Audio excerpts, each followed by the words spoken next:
పితా, పుత్ర, పవిత్రాత్మ నామంన ఆమేన్.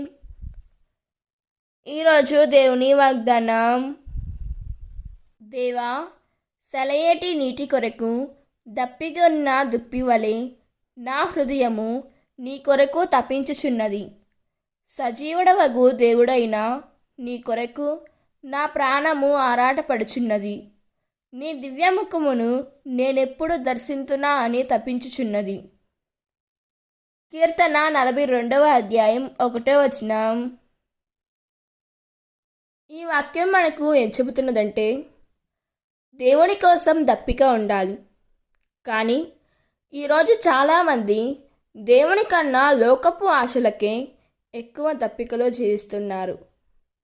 దేవుని ముఖమును దర్శించాలనే ఆరాటం తగ్గి ఆచారాలకే పరిమితమైన విశ్వాసం పెరిగిపోతుంది.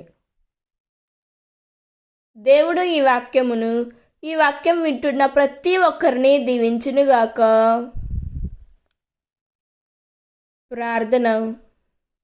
ప్రభువా, సెలయేటి నీటి కోసం దప్పిక పడే దుప్పివలె నీ కోసం తప్పించే హృదయం మాకు ఇవ్వుము తండ్రి.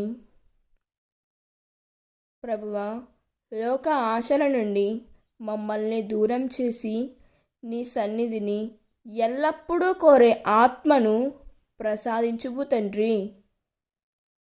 ఆమేన్. God bless you.